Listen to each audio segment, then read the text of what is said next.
The scenery started to distort, turning illusory and began to fade away. After Klein left his dreamlike state, his vision adapted to the darkness in the room.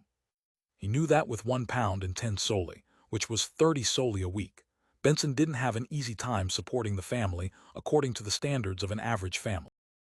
He had thought that the majority of workers earned 20 solely a week.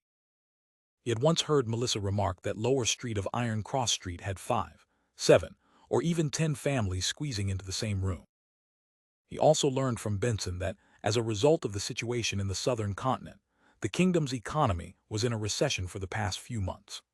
He knew that a maid, with board and lodging provided, could earn between 3 solely and sixpence to 6 solely a week. Klein extended his hand and pinched his glabella. He was silent for a long time until Sir Duville asked, "Officer, aren't you going to say anything?" The psychiatrist I went to would always speak to me and ask questions in such a situation. However, I must say that I feel at peace. I almost fell asleep. I haven't heard any moans or cries yet. How did you do it? Klein leaned back in the rocking chair. Instead of providing an answer, he asked with a gentle tone, "Sir, do you know about lead poisoning? Do you know about the dangers of lead?"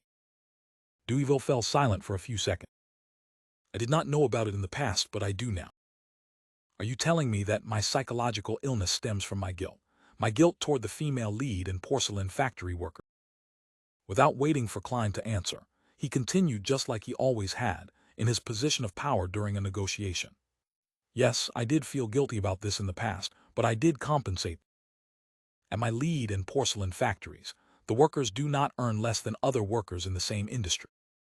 In Backland, lead and porcelain workers are paid no more than 8 solely a week, but I pay them 10, sometimes even more. Many people criticize me for breaking ranks, since it makes it hard for them to recruit workers. If not for the Grain Act that made many farmers bankrupt, sending them to the cities, they would have had to raise their wages just like I did.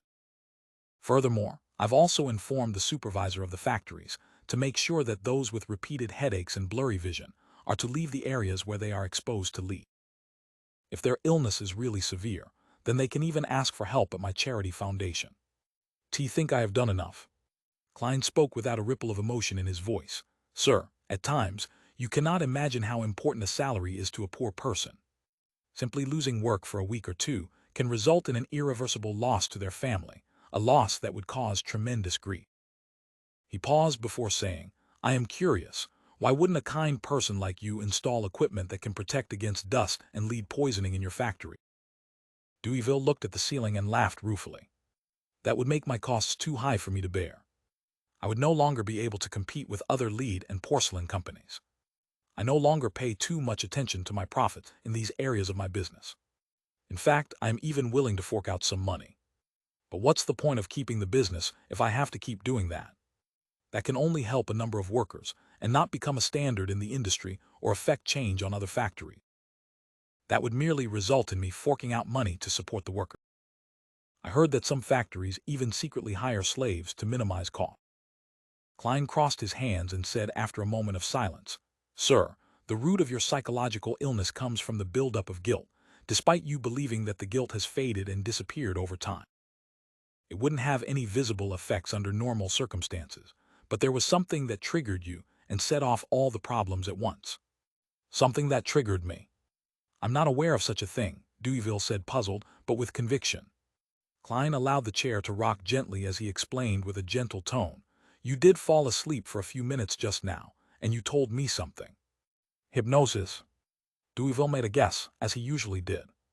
Klein did not give a direct reply and instead said, "You once saw a girl dying on her way to work while you were on your carriage. She had died because of lead poisoning. She was one of your workers who glazed porcelain while she was still alive." Duville rubbed his temples, speechless before saying somewhat doubtful, "I think that happened once, but I can't remember it clearly." His prolonged insomnia had left him in a poor mental state. He could only faintly recall seeing such a scene. He thought for a moment, but gave up taxing his brain. Instead, he asked, "What was that worker's name?" "Well, what I meant was, what should I do to cure my psychological illness?" Klein replied immediately, 2 things. First, the worker that died by the side of the road was called Haley Walker. That was what you told me. She was the most direct trigger, so you have to find her parents and give them more compensation. Second, spread information about the dangers of lead in the newspapers and magazines. Allow your charity foundation to help more workers who suffered from the damage. If you succeed in becoming a member of Parliament, push for enacting laws in this domain. Duville sat up slowly and laughed in a self-deprecating manner. He will do all of the rest, but to enact a law, I think it's impossible since there is still competition from nations beyond our country. Setting up such a law would just slip the entire industry in the country into a crisis. Factories would become bankrupt one by one, and many workers would lose their jobs. Organizations that help the poor cannot save that many people. He slowly got off the bed and adjusted his collar. He then looked at Klein and said, "Haley Walker, right? He'll immediately get Cullen to retrieve information about her from the porcelain company and find her parents. Officer, please wait with me and continuously evaluate my mental state." "All right." Klein stood up slowly and smoothed his black and white checkered police uniform. At 11 in the morning, in the living room of Deweyville, Klein sat on the sofa in silence as he looked at the man and woman being guided into the house by butler Cullen. The two guests had blemished skin, wrinkles already woven into their faces. The man had a slight hunch, while the woman had a mole under her eyelid. They looked nearly identical to what Klein had seen through Haley, just older and more haggard. They were so skinny that they were almost all bone. Their clothes were old and ragged. Klein even learned that they couldn't continue living on Lower Street of Iron Cross Streets any further. Klein sensed an icy wind start to spiral through his spiritual perception. He pinched his glabella and shot a glance toward Sir Deweyville. It was unknown when a faint white, translucent, contorted figure had appeared behind him. Good morning, Honorable Sir." Haley's parents were unusually polite. Deweyville rubbed his forehead and asked, "Are the both of you Haley Walker's parents? Doesn't she also have a brother and a 2-year-old sister?" Haley's mother answered in fear. Her brother broke his leg at the harbor some time back. We got him to take care of his sister at home." Deweyville remained silent for a few seconds before he sighed. "My deepest condolences for what happened to Haley." Upon hearing that, the eyes of Haley's parents immediately turned red. They opened their mouths and said over each other, Thank you for your goodwill. The police told us that Haley died from lead poisoning." "That's the term, right? Oh, my poor child, she was only 17. She was always so quiet, so determined. You had sent someone to visit her before and sponsored her burial. She is buried at the Raphael Cemetery." Deweyville glanced at Klein and changed his sitting posture. He leaned forward and said with a serious tone, "That was actually an oversight of ours. I have to apologize. TF considered that I need to compensate you to compensate Haley. Her weekly salary was 10 solely, was it not? 1 year would be 520 solely, or £26. Let's assume that she could have worked for another 10 years. Cullen, give Haley's parents £300. £300. Haley's parents were dumbfounded. They never had more than £1 of savings, even at their richest. It wasn't only them who were dazed. Even the expressions of the bodyguards and maids in the room were also all that of shock and envy. Even Sergeant Gate couldn't help but draw in a deep breath. His weekly salary was only £2, and among his subordinates, only one chevron constable earned £1 a week. Amidst the silence, butler Cullen walked out of the study and held a bulging sack. He opened the sack and revealed stacks of cash, some £1, some £5, but mostly made up of 1 or 5 solely. It was clear that Deweyville had made his subordinates receive change from the bank earlier. TT's an expression of Sir Deweyville's goodwill. Cullen handed the sack over to Haley's parents after receiving confirmation from his master. Haley's parents took the sack and rubbed their eyes, looking at it in disbelief. "No, this is too generous. We cannot accept this," they said as they held the sack tightly. Deweyville said in a deep voice, "This is what Haley deserved." "Why, you truly are a noble, charitable knight." Haley's parents bowed repeatedly in agitation. They had smiles on their faces, smiles that they couldn't repress. They praised the knight repeatedly, repeating the same few adjectives they knew. They kept insisting that Haley would be grateful towards him in heaven. "Cullen, send them home." "Oh, take them to the bank first." Deweyville heaved a sigh of relief and instructed his butler.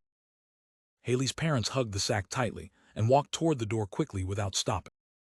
Klein saw the faint, translucent figure behind Sir Deweyville attempt to extend its hands towards them, hoping to leave with them, but the parents' smiles were abnormally radiant. They didn't turn back. That figure turned fainter and soon vanished completely. Klein also sensed that the icy feeling in the guest hall had instantly returned to normal. From beginning to end, all he did was sit there silently, not expressing his opinion. "Officer, I feel much better. Now can you tell me why my butler, servants, and bodyguards could also hear the cries and moan? This shouldn't just be solely a psychological illness of mine, right?" Deweyville looked at him curiously. Inspector Toll, who knew the underlying truth, instantly became nervous.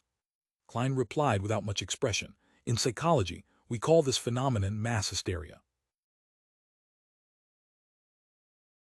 Expert mass hysteria. Sir Deweyville, who had met many psychiatrists recently, ruminated over the term Klein had said. Despite their curiosity, his butler, bodyguards, and servants didn't make a single sound since they had not been given permission by him.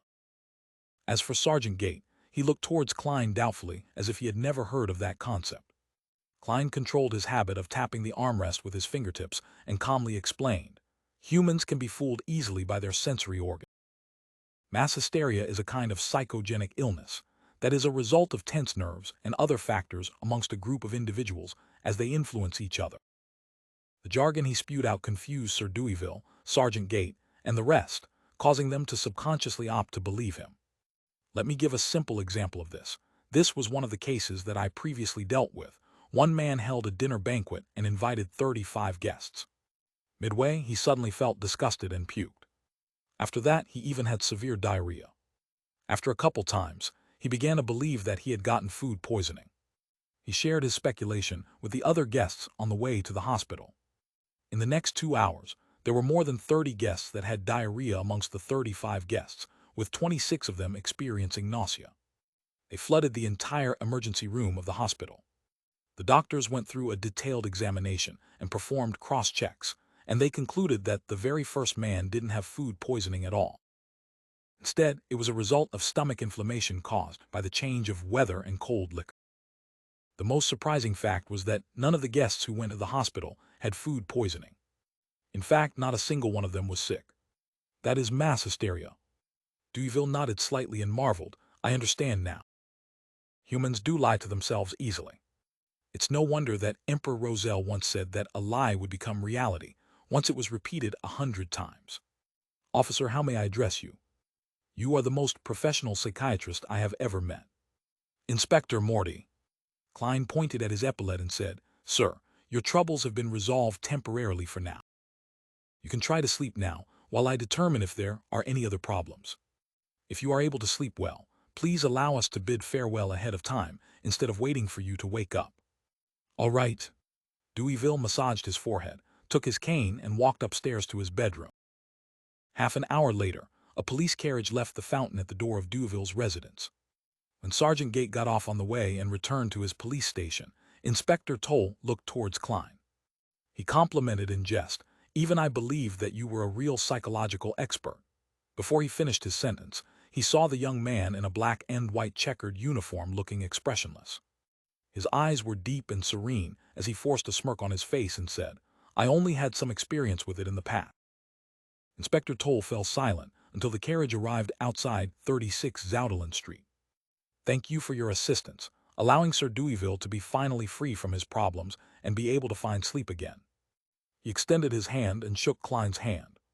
"Thank done on my behalf." Klein nodded slightly and said, "All right." He went up the stairs and returned to the Blackthorn Security Company. He knocked and entered the captain's office. "Done." Dunn was waiting for his lunch. "Done." Klein massaged his forehead and kept his reply short and simple. The root of the problem stemmed from the lead and porcelain factory under Sir Deweyville. From the moment they were established to this day, too many deaths have been caused by lead poisoning. And every accident left Sir Deweyville with some resentful spirituality. Generally speaking, that wouldn't bring too big of a problem. That might cause nightmares at the most.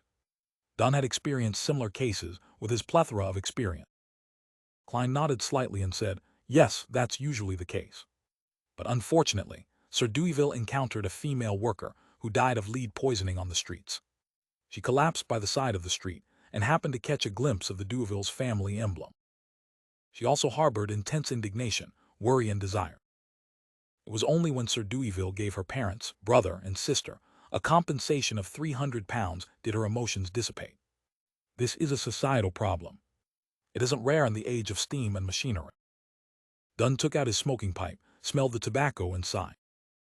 Workers that make linen work in damp environments and are generally diagnosed with bronchitis and joint-related ailments. As for factories with serious powder and dust issues, even if the dust isn't poisonous, it can still accumulate into lung problems. Sigh, we don't have to talk about this. As the kingdom develops, I believe these problems will be resolved. Klein, let's find a restaurant tonight to celebrate you becoming an official member, all right? Klein thought for a moment before saying, how about tomorrow, Captain? I've used spirit vision for an extended period of time today, and also used dream divination to directly interact with those resentments. I'm feeling especially drained. I want to return home in the afternoon to get some rest. Would that be okay? Oh, then I'll head over to the Divination Club at about 4 or 5 in the afternoon to see how the club members are reacting to news of Hannah Vincent's sudden death. No problem, that's only necessary. Dunn chuckled. Tomorrow night it is. Let's do it at Old Will's restaurant next door. I'll get Rosin to make a reservation. Klein took off his police peak cap and stood up to salute him. Thank you, Captain. See you tomorrow. Dunn lifted his hand and said, hold on, did you mention that Sir Deweyville gave the female workers' parents a compensation of £300? Yes.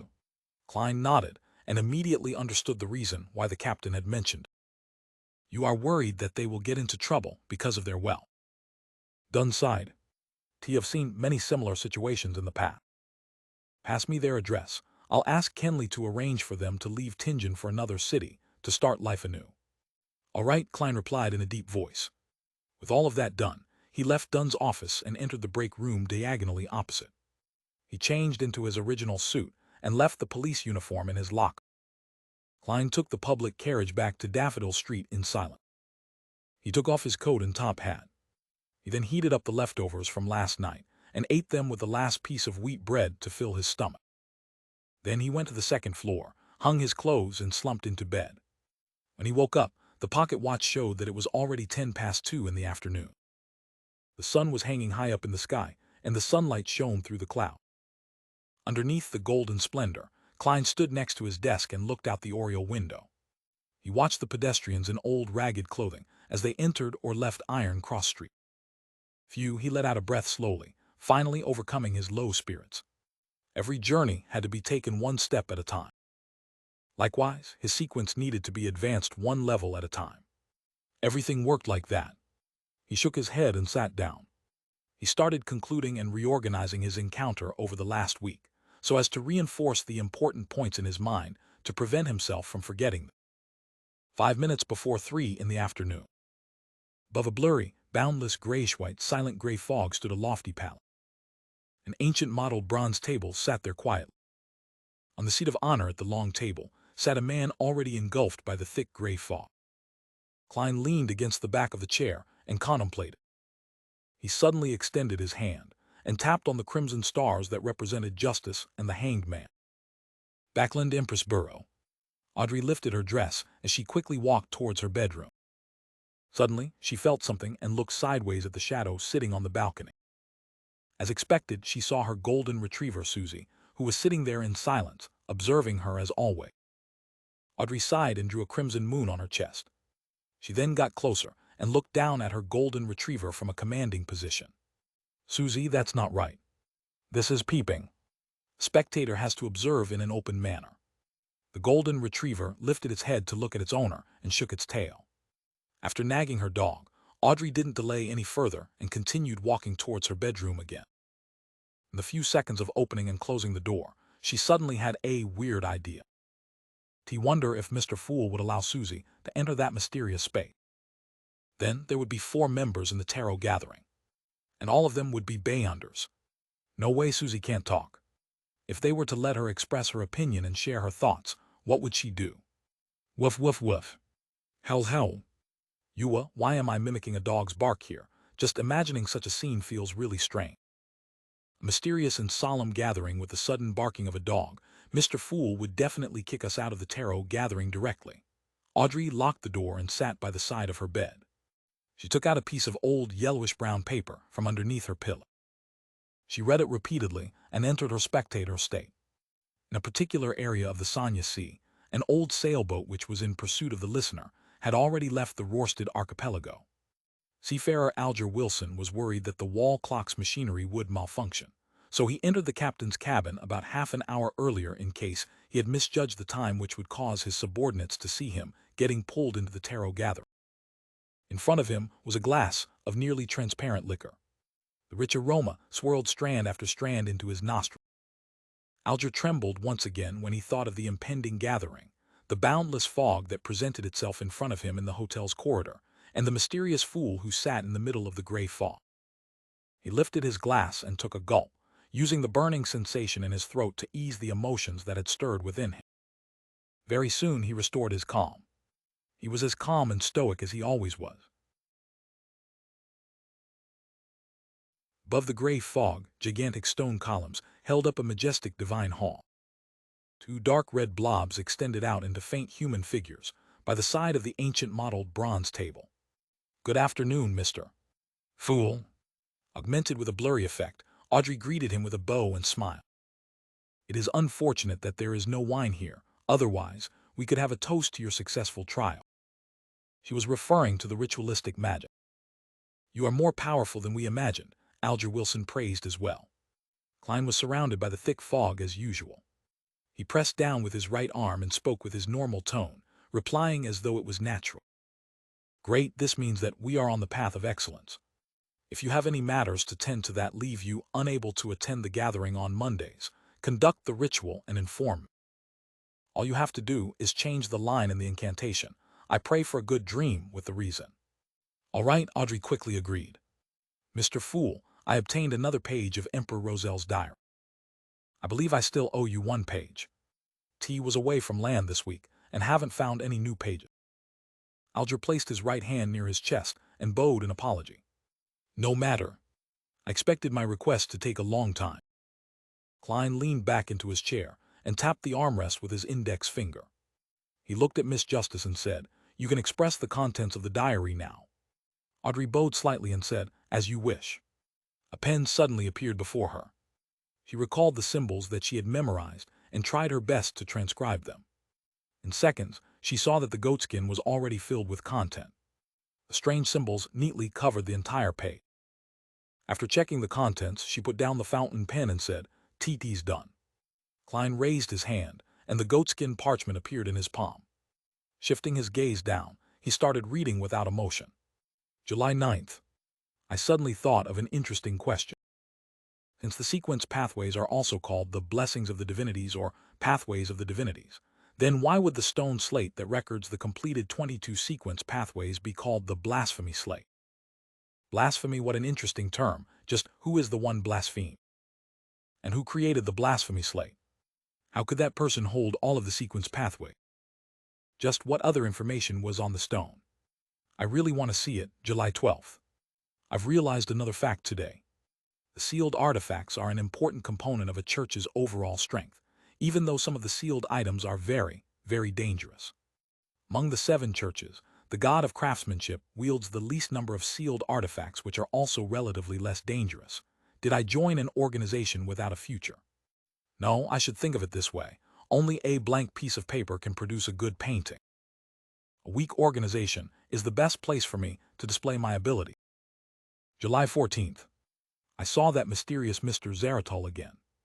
I never expected him to be the leader of an ancient organization, the Secret Order. Klein's pupils constricted when he read this. He nearly revealed an unnatural expression. The Zaratol family only had a certain connection with the Secret Order in the notes of the Church of the Evernight Goddess. But now he learned from Emperor Rosel that the mysterious Mr. Zaratol was further determined to be the leader of the Secret Order. From the looks of it, it is an unquestionable fact that the Secret Order holds the seer sequence pathway. While Klein was reading the diary, Audrey looked over and began observing him out of habit. However, her field of vision was completely obscured by the thick fog. Momentarily taken aback, Audrey snapped back to her senses and turned her head frantically to look at the other illusory dark red star. "I was too reckless, too insolent, too foolish in trying to observe Mr. Fool. I was lucky that he isn't angry. Audrey stuck out her tongue secretly and pretended to admire the scenery.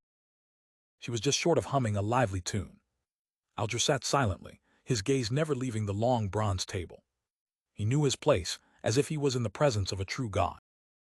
Klein collected himself and scanned the last portion of the diary.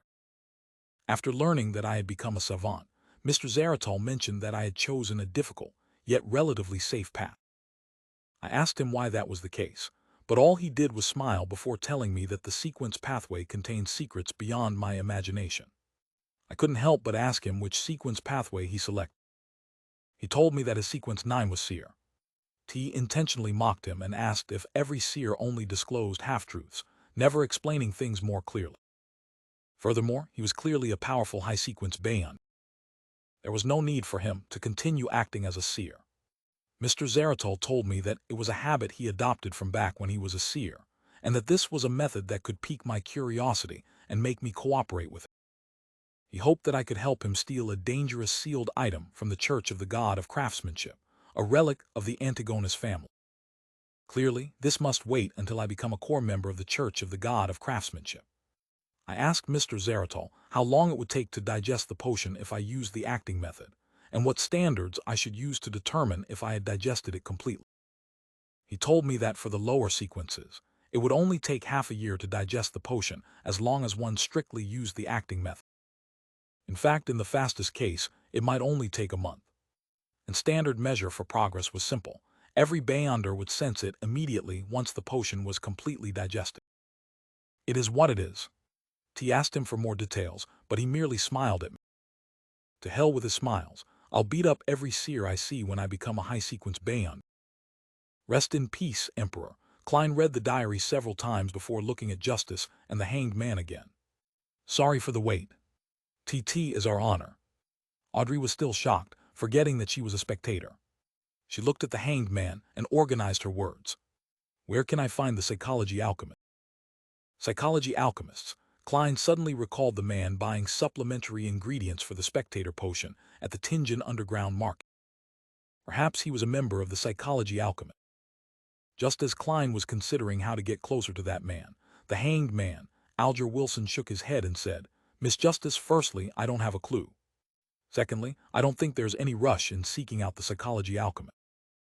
What you should focus on now is completely digesting the spectator potion.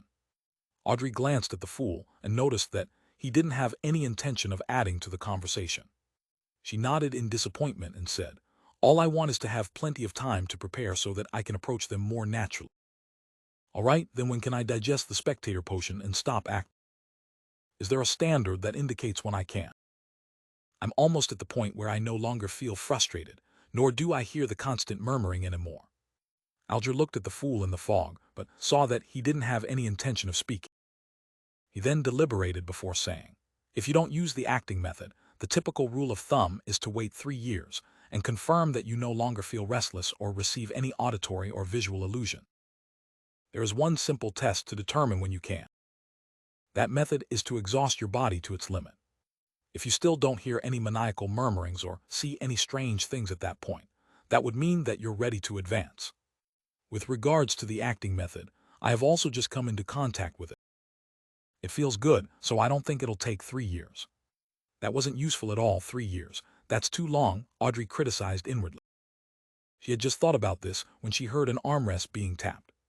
Audrey froze, then turned her head in joy. She saw the fool tapping on the edge of the long table. Alger sat straighter, waiting for the fool to speak. Klein said in his normal tone, For low-sequence Beyonders, as long as you strictly stick to acting, you should be able to digest the medicine in half a year. It's even possible to do it in a month.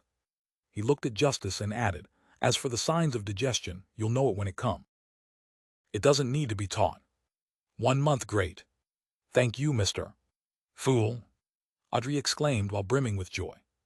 Miss Justice, don't think that you are the chosen one. The key point is half a year. Klein lifted his right hand and placed it beside his lips. Half a year, Alger repeated softly. Audrey sensed joy, relief, and intense doubt in his tone. What is he suspicious about? Audrey thought as she asked, Mr. Fool, have you considered adding more members? Klein leaned back casually. He had long prepared an answer. This started as a trial, so I didn't spend much time thinking about extending our meeting. But now, as a regular gathering, we must choose our members carefully. Secrecy is our motto. Audrey nodded gently and said, "That is to say that we have to follow a process of observation, recommendation, and testing process." "Yes, a process. You can interpret it that way," Klein affirmed. In his mind, he was thinking about how he could inquire about the secret order and the clown potion. How can I ask questions in a way that befits my status? Klein was placed in a difficult spot. At that moment, realizing that Justice temporarily had nothing else to say, Alger took the initiative to speak. "I've heard that a listener from the Aurora Order is searching for traces of the true creator, which is the holy residence they advocate." "True creator?" Audrey asked, puzzled. TT is an ancient entity, worshipped by numerous secret organizations and cults. They believe that the creator hasn't completely perished. The core he left behind is the true creator. Alger gave a rough explanation. Since the fifth epoch, the true creator has appeared in many forms, such as the hanged giant or the eye behind the shadow curtain. Many people believe that Emperor Roselle referenced the imagery of the true creator when he was creating the tarot cards. Hence, there exists the card of the hanged man. At this point, he looked at Klein and said, "Mr. Fool, there's nothing with what I said right. Is he trying to probe for my views on the true creator?" Klein thought about the bloody man on the cross that the captain saw in Hannes Vincent's dream, and immediately had an idea. Doesn't both the hanging and the shadows imply evil connotation? Therefore he chuckled and said, "I am more inclined to call him the fallen creator." The fallen creator, fallen. Alger ruminated over the fool's words and fell deep in thought. However, what struck Alger the most was the fool's relaxed, natural, and nonchalant attitude. He acted as if they were equal. If he hadn't experienced their previous ritual, Alger might have thought the fool was merely bluffing and building himself up to intimidate him and Justice. But now he was of the opinion that even if the fool was inferior to the true creator, he was at least close to that level. "It's dangerous. It's also an opportunity," Alger muttered softly. He then spoke with a smile. "Mr. Fool, your description is indeed more appropriate. According to our observations, Beyonders who believed in the true creator, no, the fallen creator, have a higher probability of losing control. The rest of them are mostly psychopaths. That's something that the Nighthawk's intelligence mentioned as well, and the so-called psychopaths didn't lose their sanity. Instead, their ideologies become twisted." Klein maintained his seated posture but didn't continue with the conversation. He was still considering how to inquire about the secret order and clown potion, but he couldn't figure out a way of asking the questions in a way that fit with his persona. It's such a pity that the gathering is still so different from an internet forum. Otherwise, I could create another Smurf account to join the gathering, and that account would be in charge of asking questions that are inconvenient for me to ask. Perhaps, one day, I'll learn mirror-related magic and give it a try. For example, I can make half the members here my Smurf accounts. There are 22 chairs here, and there are 22 cards in the tarot deck. That matches up perfectly. But when I created this divine hall, I didn't even name myself the Fool, or have any intention of forming a tarot club. Do these symbolize the 22 different sequence pathway? I wanted a divine hall, so a divine hall appeared. If I wanted a Smurf account, would I get a Smurf account? Upon seeing the Fool remain silently engulfed in the thick gray fog, Audrey asked both wistfully and curiously, "That sounds scary. Mr. Hanged Man, could you share in detail information about each and every mysterious organization, and also the matters regarding each secret cult? It's hard for me to come into contact with them during my daily life. I can only understand them through the both of you. I'm willing to pay for it. May I know what you'd like in return?" "That's a great question. Miss Justice, you're playing the role of my Smurf account to a certain extent. This way, the Hanged Man will definitely bring up the secret order. You're the best." Klein's mind stirred when he heard that, but he didn't let his emotions show through his expression or movements. Alger thought for a moment before saying, "I need money, £1,000. It'd be best if they weren't bills marked by a serial number. Or maybe gemstones that have just been unearthed. Price them according to the Backlund Jewelry Exchange's monthly average price. £1,000. That's a huge sum of money. Could be used to buy a house in a high-class street in Tingen City. Not everyone would have that available immediately. Captain might have an annual salary like that, I guess." Haley's death compensation was only £300. Although Miss Justice is a noble, she obviously hasn't inherited her family's wealth yet, and she'll only be receiving some sort of annual allowance. It's no wonder that the hanged man stated that it could be paid via gemstones. Klein was very sensitive towards monetary figures. Luckily, he was blanketed in thick fog. For a single lady or madam, £2,000 could let her live a decent life. If £2,000 were invested, the investment could reliably produce an annual return of about £100. £1,000, Audrey said, sounding shocked. She then replied happily, "No problem, do I send it to the previous address?" Judging by Miss Justice's tone, she finds it very cheap. Klein didn't look over. Alger was quiet for a good 20 seconds before he said, "Yes, send it to the Warrior and Sea Bar at Pelican Street, in the White Rose borough of Pritz Harbor. Tell the boss, Williams, that it's what the captain wants." "All right." Audrey leaned back and posed in a spectator-like manner. "Mr. Hanged Man, you can start now." Alger looked at the fool, deliberated for a moment before saying slowly, "Let's start from the Moses Ascetic Order. It is the earliest hidden organization. Of course, many think that the earliest hidden organizations are the Church of the Evernight Goddess, the Church of Mother Earth, and the Church of the God of Combat. These people must be from the Church of Lord of Storms, the Church of Eternal Blazing Sun, or the Church of the God of Knowledge and Wisdom," Audrey refuted sulkily. "The Church of the Goddess is the earliest hidden organization." That was the first time Klein had heard of such a claim. What exactly happened in the fourth epoch or the third epoch? Alger smiled and said, "The truth is buried in ancient history. Only one thing is certain. No one has ever said that the Church of Lord of Storms, the Church of Eternal Blazing Sun, or the Church of the God of Knowledge and Wisdom were once hidden organizations. All right, let's save some time and return to main topic. The Moses Ascetic Order was first established by a few humans that had read the blasphemy slate. They believed in a non-anthropomorphic God called the Hidden Sage. The description is that of a god, but it is more of an ideology, a natural law. For example, all objects are numeric. The Hidden Sage is an embodiment of spirit numerology, or that knowledge is supreme, and the Hidden Sage is knowledge itself. Hence, the original Moses Ascetic Order was a very respectable organization, and it maintained a good relationship with the other major churches. The members of the organization led ascetic lives to resist losing control and to resolve the effects of the remnant potion. They strictly kept their order secrets, and they upheld moral and religious precept. They believe that humans continuously reincarnate after death. The sequence 9 that they grasp is called mystery prior.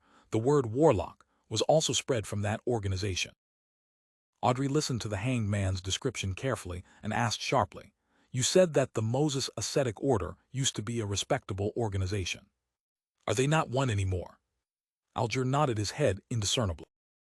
"Yes, they have fallen into corruption and are now an evil organization." "Why?" "I find their beliefs very good and very normal," Audrey expressed her confusion. That was Klein's confusion too. The information that he could get at his security clearance didn't provide the reason for the Moses Ascetic Order's fall from grace.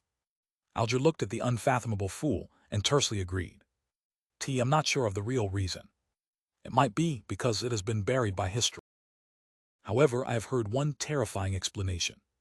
In that story, the main reason why the Moses Ascetic Order fell into corruption was because the God that they believed in, the Hidden Sage, had come to life.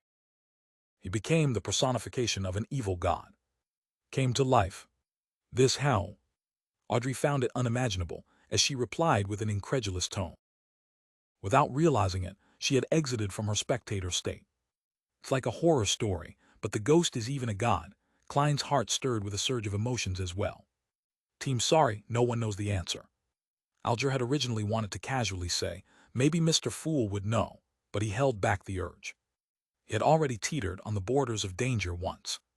In the Book of Storms 5:7, there was a saying that Alger remembered clearly, which was, "Do not test God." Audrey calmed herself down and didn't press for more answers. She gestured for him to continue. Klein maintained his seated posture and his silence, validating the hanged man's descriptions with his own understanding. Finally, he realized that there were 4 points that he needed to take note of. First, the Demoness sect was also known as the Demoness family in the fourth epoch. Back then, they had very few members, and their beliefs were passed down through their bloodline. Plus, they would kill the fathers of their children and abandon the baby boy. Hence, all the members were female. Of course, that was all from Alger's description, and there was no way to verify it at the moment. Second, the numinous episcopate that believed in death, and the Rose school of thought that liked bloody sacrificial worship ceremonies, both originated in the southern continent. After the colonial era came, they almost vanished under attacks by the seven churches. But as such, they began spreading to the northern continent. Third, the current psychology alchemist was similar to the earlier Moses ascetic order. They believed in a non-anthropomorphic existence and believed that the human spirit could change everything. Fourth, the secret order had the lowest activity level among all the other hidden organizations. Thus, they were the most unknown.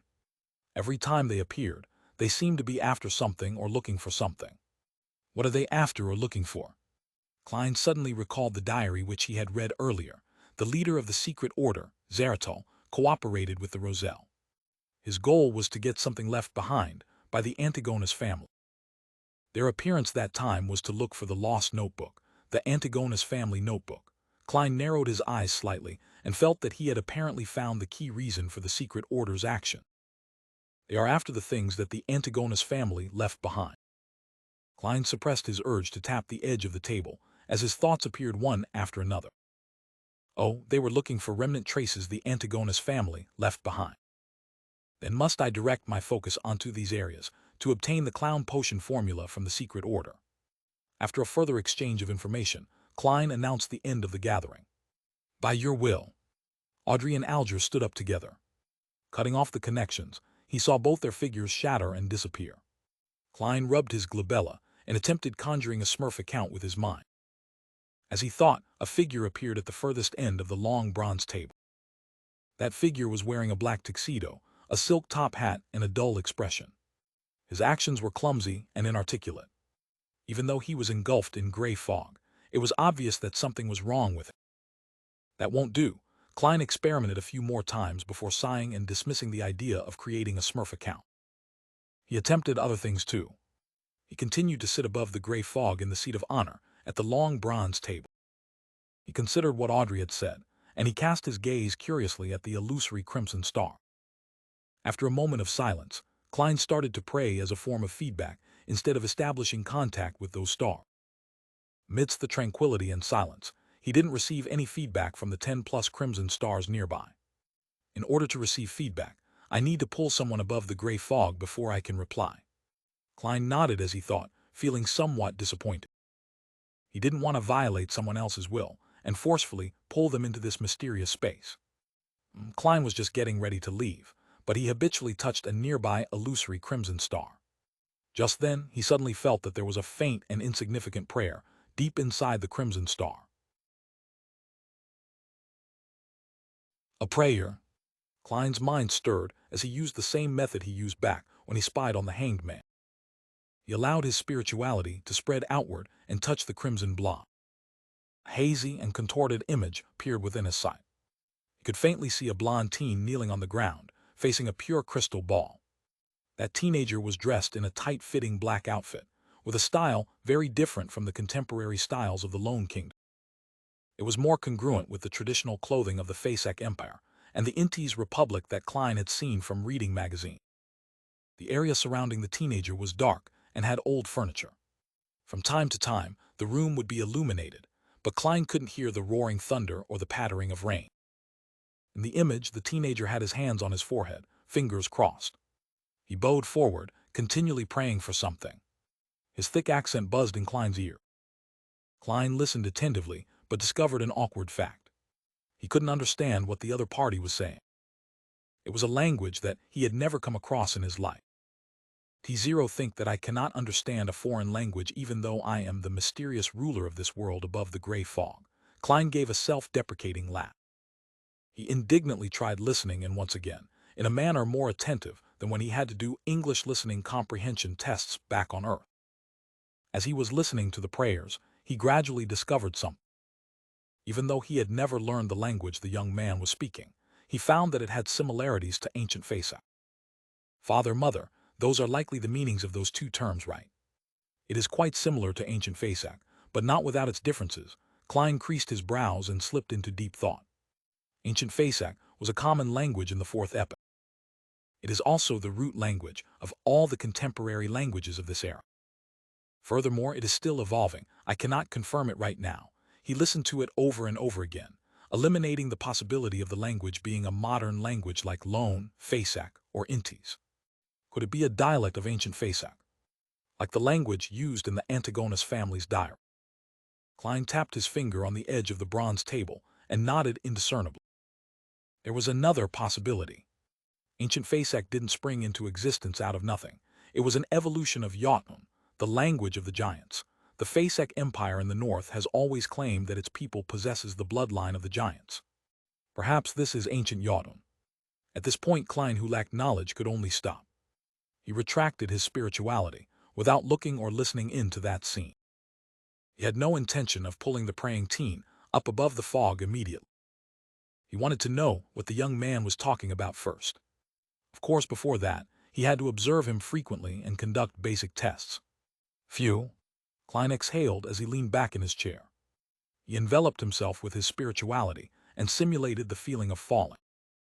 After revising Roselle's diary, Klein changed into his formal wear and left for the divination club. He took the public transport despite his pay rise, but he did splurge to support Mrs. Wendy's business. He spent 1.5 pence on sweet iced tea to combat the afternoon heat. When he arrived at House Street, Klein tossed the empty cup into the trash can and walked up to the second floor. Before entering the building, he pinched his glabella and activated his spirit vision. Klein had just entered the hall when he felt a faint, lingering grief. The pretty receptionist Angelica was sitting there. Her slightly red eyes looked unfocused. "The grief will pass in time," Klein said with a gentle and firm tone as he walked toward Angelica. Angelica looked up abruptly and muttered, clearly confused, "Mr. Morty." She quickly came to her senses and asked, perturbed, "Why, you already know about Mr. Vincent." "Oh right, I forgot that you're an exceptional fortune teller." Klein sighed appropriately. T only managed to divine a very rough outline of what transpired, just what exactly happened to Mr. Vincent. "The boss told us that Mr. Vincent had a heart attack in his sleep and left this world peacefully." Angelica cried as she said, "He was so friendly, so polite, a true gentleman. He was the spiritual mentor of so many of our members. He was still so young. Tam, sorry for bringing up this sad topic." Klein didn't console her any further. He walked toward the meeting room slowly. Angelica took out a handkerchief and wiped her eyes and nose. She then looked at Klein's back and asked loudly, "Mr. Morty, what would you like to drink?" "Black tea." Klein preferred black tea to coffee, even though he found the black tea average. In comparison, he preferred ginger beer and sweet iced tea. But as a gentleman, it was not right for him to act like a child in a formal setting. As it was a Monday, there were only 5 or 6 members in the meeting room. Using his spirit vision, Klein saw that they each had different colors of emotion. Some were grieving, some more dull, some relatively unaffected. "They're all rather normal reactions." Klein nodded slightly. He picked up his cane and found a spot in the room. He was about to deactivate his spirit vision when he saw Angelica walk in and walk towards him. "Mr. Morty, a customer is looking for you." "Well, it's the person from last time," the beautiful lady said with a hushed tone. "You still remember him?" Klein asked with a smile. "I wonder if he bought the magical medicine as I instructed. I wonder if he still needs surgery." Angelica covered her mouth and said, "He was the only person who was willing to wait an entire afternoon in the club for a divination." Klein grabbed his cane and stood up. He walked outside without saying anything. In the reception area, he found the person who had sought his services the other day. He also noticed that the aura near his liver had regained its normal color. His overall health had also improved. "Congratulations, the feeling of being healthy is wonderful indeed." Klein smiled as he extended a hand. Bogda was first taken aback before he immediately extended both hands. He grabbed Klein's right palm tightly. "Mr. Morty, you truly can see my condition." "Yes, I have fully recovered.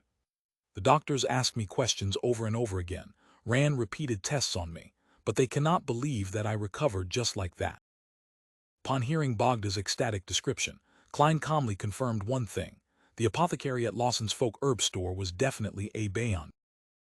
He had seen how severe the man's liver disease had been.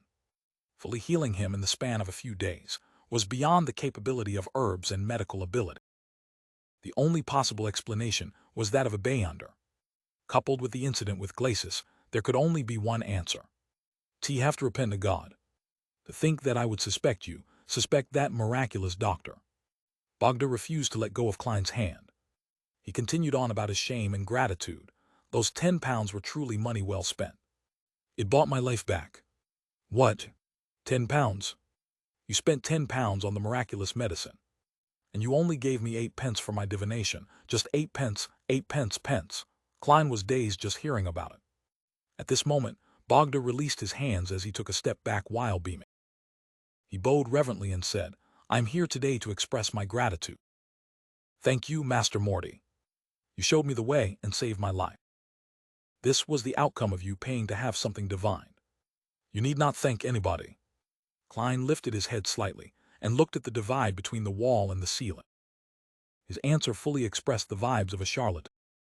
"You are a true seer," Bogda praised. "Next, I'll be heading to Vlad Street to thank that apothecary and buy the medicine he recommended." "Haven't you already recovered?" Klein expertly hid the shock in his voice. Bogda looked around and laughed when he confirmed that the receptionist was not paying attention to them. He chuckled softly and said, "The doctor mentioned a concoction of herbs that includes mummy powder. It is a prescription that would satisfy both men and women. I didn't believe the doctor back then, but I have no more doubts now." "There's a prescription like that." Klein suddenly felt that the apothecary was a cheat, and suspected if he had pushed the person in front of him into a fiery pit of doom. He observed Bogda and confirmed that there was no problem with his aura. "Mummy powder?" Klein cautiously asked. "Yes, mummy powder. I have asked a friend. He said that even the nobles of Backland are maniacally looking for such an item. It's a powder made by grinding mummies, which gives men peak performance in bed. Even though it's disgusting and sounds dirty, it truly is a material used by the aristocrats." Bogda gave a detailed description. He had an eager desire in his eyes. "Mummies? Mummies made from corpses, then grinding them to powder." Klein was dumbfounded. He nearly retched in front of Bogda. Those nobles sure are hardcore. Just as he was about to advise Bogda against doing so, Glacis, who had suffered from a lung disease previously, stepped into the door and heard Bogda's description. "Yes, it's very effective. I would recommend that you head to Lawson's Folk Herb Store at Vlad Street. Mr. Lawson's secret recipe is very effective." Glacis took off his spectacles and leaned over with interest.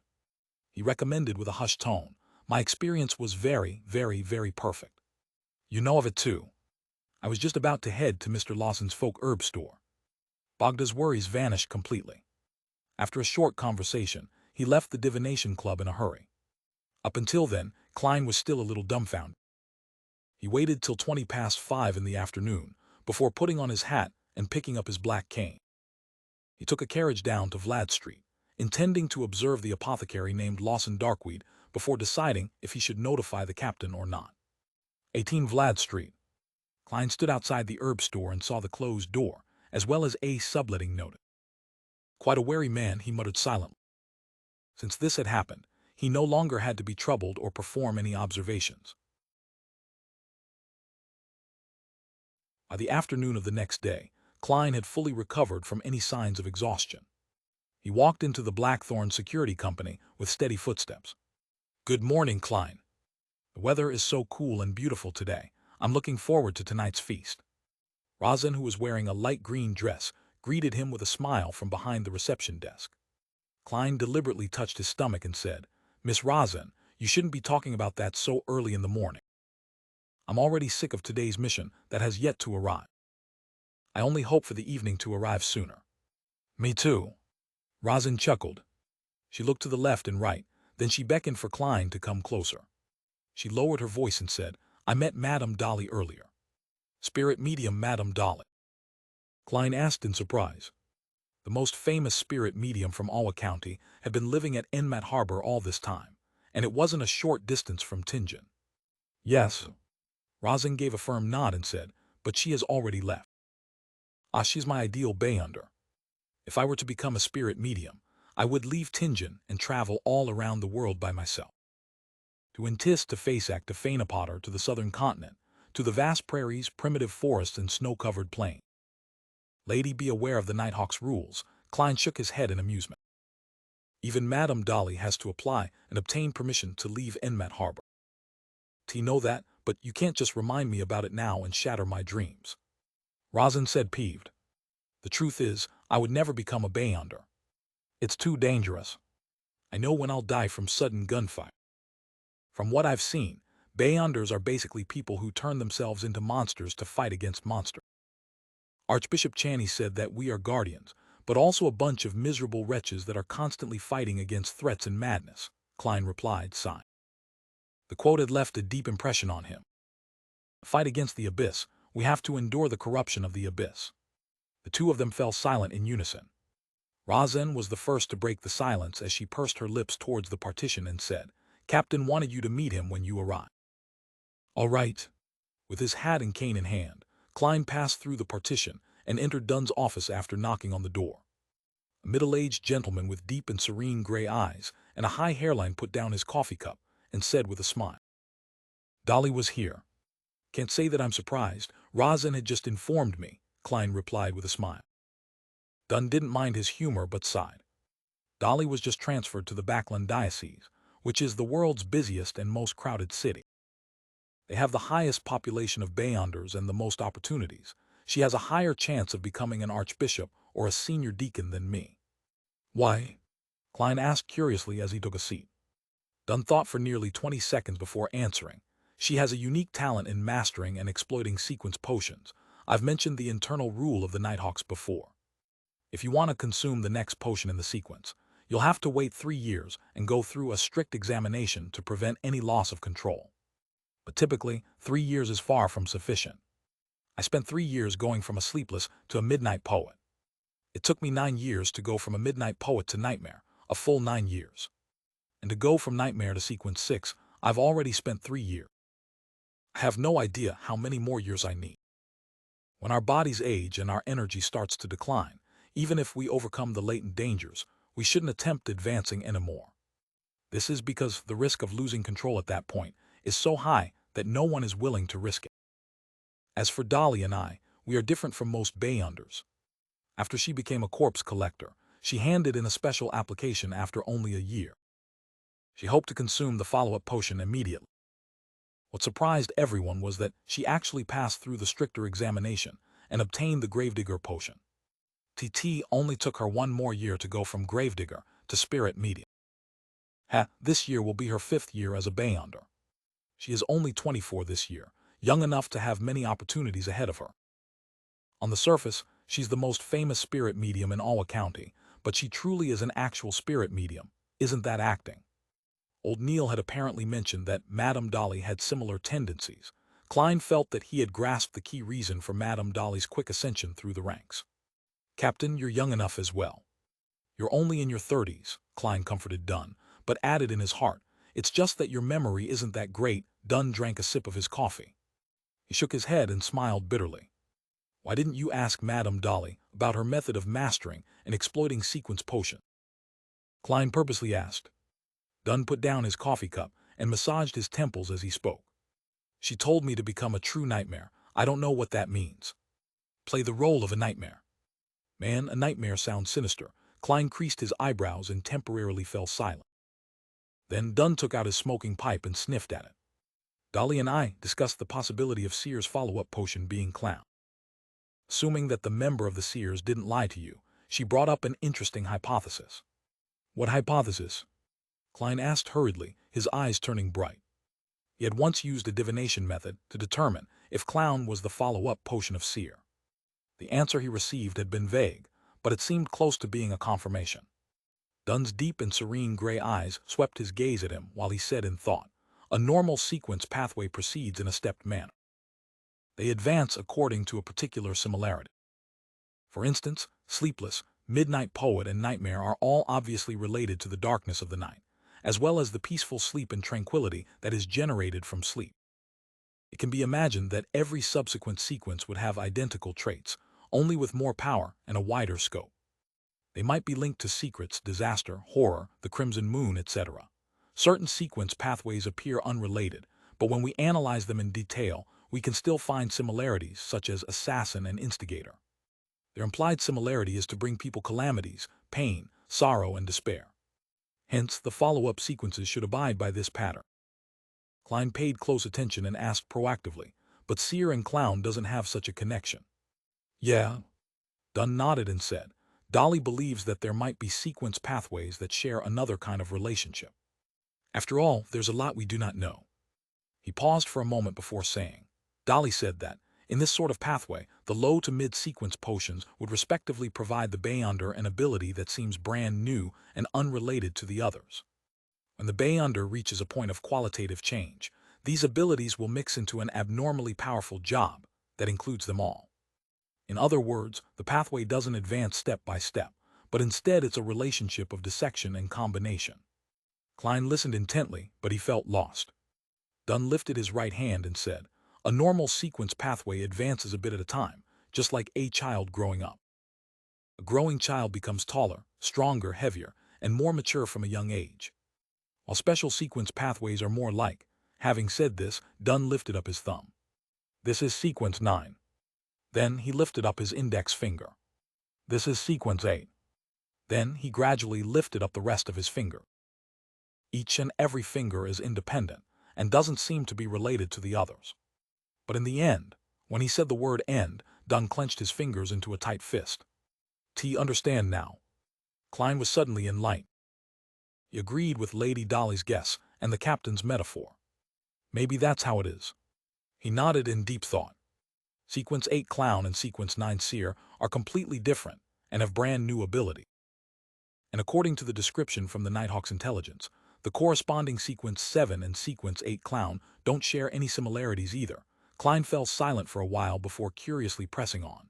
At which stage would the different abilities combine to form a qualitative chain? Dunn took another sip of coffee and chuckled. Dolly and I guess Sequence 4. Why? Klein blurted out. Because according to the way the churches categorize sequences, Sequence 4 is the beginning point of the higher sequences. It is said that merely achieving such a level brings about qualitative changes in vitality and energy. In ancient times, Sequence 4 Beyonders were qualified to be called demigods in the fourth epoch.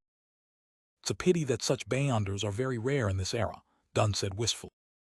If Sequence 4 to Sequence 1 are high sequence Beyonders, then who are the low sequence Beyonders? Klein asked with interest. Sequences 9 through 7 were considered as low sequences 1,000 years ago. But in recent centuries, Beyonders are few in number, and each church has listed Sequence 7 as a mid-sequence. Dunn laughed in a self-deprecating manner. Sequence 9 and Sequence 8 are low sequences. Then Sequences 7 through 5 are mid-sequences. Finally, those Sequence 4 and above are high sequences. Klein repeated in his head and inevitably felt a yearning for that. Emperor Roselle was a high-sequence Beyonder. However, the higher the sequence, the greater the risk of losing control, Klein thought to himself in fear. He asked as though in a seemingly casual manner, what is the Sequence 4 potion for the Church of the Goddess called? In actual fact, I'm not sure. My security clearance isn't high enough for me to be privy to that information.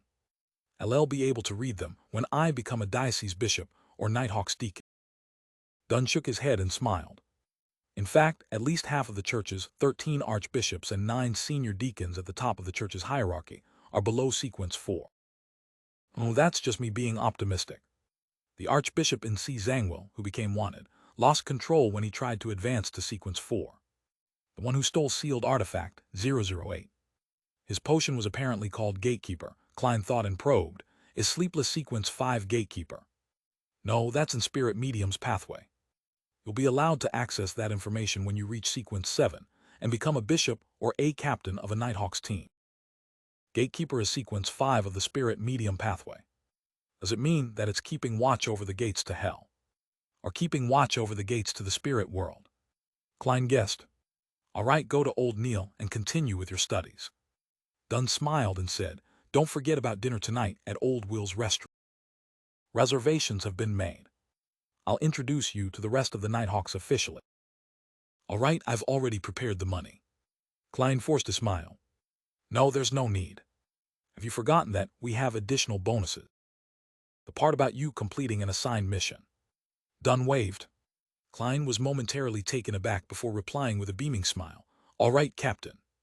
He turned around and walked towards the door, while counting inwardly 3, 2, 1, Why didn't Captain call me back? Klein dragged out one for a very long time, only to be surprised that Captain Dunsmith hadn't forgotten to add anything. A miracle in the armory, old Neil stole a glance at Klein, who was in a good mood. Don't be obsessed with tonight's dinner. You still have a lot of things to learn, such as more ritualistic magic, ancient Hermes, dragonish, elvish, and many more. Yeah, every afternoon besides your day off, you have to have at least 2 hours of combat training with an instructor. Combat training. Captain didn't mention it. Klein was shocked. Old Neil nodded and didn't hesitate to answer. He forgot. At 2 in the afternoon, outside of a simple 2-storied building that was in disrepair at the outskirts of the North Borough, Klein, who was in his probationary inspector uniform, looked at the weed-filled garden and the vines that had crept up the walls. He turned his head in surprise. My combat instructor lives here. Shouldn't a combat artist who was selected by the Nighthawks be exceptional? Leonard Mitchell, who had guided Klein there, snickered and said, "Don't underestimate Mr. Gawain because of his residence's surrounding." Although he was never conferred an aristocratic title, he was a true knight back in the day. Having said that, the poetic Nighthawk, who was dressed in a white shirt, black trousers, and buttonless leather boots, suddenly felt melancholic. He was active during the waning era of the knights. The warriors donning their armors would storm through enemy ranks despite the gunfire and cannon fire, destroying their enemies and redefining the battle line. But alas, they were quickly met with the invention of the high-pressure steam guns and 6-barrel machine gun. From then on, the knights had to gradually step down. Mr. Gawain met the same fate. More than 20 years ago, the Alwa Knights Order of Chivalry faced the most advanced weaponry of the Inti's Republic Army. Every time I recall this, it seems like I'm touching the dust heaps of history. The poet in me stirs when thinking of this irreversible and fated destiny, but alas, I do not know how to compose the poem. Then what's the point in saying so much? Klein acted oblivious to Leonard's self-deprecation and gave a serious suggestion. My university schoolmate once told me that the composing of poems requires a certain degree of talent. It's best you start by reading the classical poems anthology of the Lone Kingdom. Leonard's mood changed on a whim. He replied with a light-hearted tone, "I purchased that book a long time ago, as well as other titles, such as the selected poems of Emperor Roselle. I will work hard to become a true midnight poet." Mr. Sear, is he hinting at the acting method? Klein replied, as though he couldn't understand him, "You would still need books on grammar." "All right, let's enter." Leonard extended his hand and pushed open the half-closed metallic gates. The two of them then followed the path towards the house. They were still a distance away from the house when Klein saw a tall man walking out from behind the main door. He had short blonde hair, his brows already laced with white hairs. His facial features looked like they had been ravaged through age. His wrinkles were etched deep across his face. "What are you doing here?" the aged man asked in a deep voice. "Mr. Gawain, as per your contract with the police department, this probationary inspector will be learning the art of combat under your guidance," Leonard explained with a smile. "Combat? There's no need to study combat in this era." Gawain looked at Klein with turbid eyes and said in a dead voice, "You should learn how to draw your gun and shoot. You should master the most advanced weaponry." Was this the psychological trauma caused by the 6-barrel machine guns and high-pressure steam gun? Klein didn't give a reckless reply. Instead, he smiled and looked at Leonard. "The art of combat is still a skill a policeman has to master. Most of the criminals we face are not those who must be executed on the spot. Some might not even have weapons. In that case, we have to rely on combat techniques," Leonard said, obviously prepared for the situation. With a dark expression, Gawain fell silent for more than 10 seconds before saying, "Throw a punch." He was speaking to Klein. Klein, who was not holding his cane, remembered the boxing matches he had seen in his previous life. He raised his arm and threw it forward. Gawain's lips twitched indiscernibly. He thought for a moment and said, "Kick." Tilting to the side slightly and twisting his hips, Klein tightened his thigh muscles and kicked forward with his right foot. Gawain covered his mouth and cleared his throat. He looked at Leonard and said, "I will honor my contract.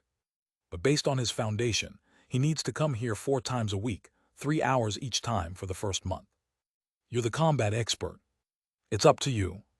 Leonard nodded without hesitation. He smiled and said to Klein, "See you at dinner." After Leonard walked out the metallic gates, Klein asked out of curiosity, "Instructor, how should I begin practicing?" punching, or footwork. As a qualified keyboard warrior, he understood the importance of footwork in combat. Gawain stood akimbo as he shook his head lethargically. What you need now is strength training. See those? Those are 2 dumbbells made of steel. They shall be your partners for today. Other than that, you also have to practice deep squats, running, and rope skipping. Let us take those one set at a time. While Klein was still in a daze, Gawain suddenly raised his voice and said sternly, "Understood." Understood. At this moment, Klein felt as though he had returned to military training and was facing an inhumane instructor. Change out of your clothes. There's a set of knight's training clothes on the sofa. Gawain suddenly sighed. He turned around and walked toward the black steel dumbbell. 6 in the evening, at a corner table of the Old Will restaurant. Other than Fry, who was guarding Channy's gate, all the members of the Blackthorn Security Company were present. There were 6 Nighthawks and 5 civilian staff. A white tablecloth was draped over the long table. Waiters carried over plates of food, portioned them before serving them to each individual guest. Klein saw steaks drenched in black pepper sauce. He saw bacon, sausages paired with mashed potatoes, egg puddings, asparagus, and specialty cheeses. He even saw rose-colored champagne. However, he had no appetite. The training in the afternoon had nearly made him vomit. Noticing the pale, newly inducted Nighthawk with turbid eyes, Dunn raised the glass of red wine in front of him and laughed. "Let us welcome our newest official member," Klein Morty cheered. The cold and introverted black-haired lady, Rial Rieding, the sleepless Kenley White, the sloppy Leonard Mitchell, as well as the white-haired, black-eyed midnight poet Sika Tron, all raised their cups and looked at the new member of their team. Klein fought back the discomfort of the training and raised his glass of amber champagne. He stood and said, "Thank you." He clinked glasses with every Nighthawk, tilted his head back, and finished the small amount of champagne. "Is our Miss Author not going to say something on this occasion?" Dunn smiled as he looked at Sika Tron. Sika Tron was a lady in her 30s. She had average looks but had an exceptional demeanor, one that was quiet and serene. Coupled with her few strands of graying hair, it added a unique charm to her. Klein had heard old Neil mention that this midnight poet had taken on a side job as an author and had attempted to submit her works to newspapers and magazines. Unfortunately, only a few smaller newspapers had accepted them. Sika smiled and looked at Dunn. "In order to make the term Miss Author into a reality, Captain, I think you should give me some funds to self-publish my work." Dunn laughed. "You should learn from old Neil and give me a more suitable reason." Team most impressed with Mr. Neil in this department. Rosin echoed in between her mouthfuls of roast mutton. Midst the chatter and laughter, Leonard looked at Klein and said with a chuckle, "Are you so tired that you have no appetite to eat?" "Yeah." Klein sighed. "TF, you haven't touched your food yet. I can be of assistance." Leonard acted as though he didn't want to waste any food. Klein didn't mind. He nodded and said that wouldn't be an issue. And with that, a good portion of the food in front of him was eaten by Leonard and the rest. Nearing the end of the dinner, the waiters served plates of beef pudding and ice cream. Klein tasted ice cream and found it cold and sweet. It was particularly appetizing. Before he realized it, he had finished the ice cream drizzled with a blueberry sauce. And as a result of this, he started to feel the hunger pang. It was a hunger which demanded recharging food that came after intense exertion. Swallowing his saliva, Klein looked to the front, only to see that all the plates were empty. There were no leftovers. "Let's end the dinner here and give Klein a final toast," Dunn suggested.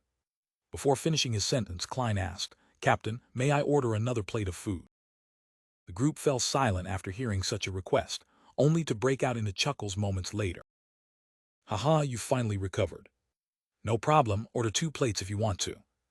Dunn shook his head and laughed.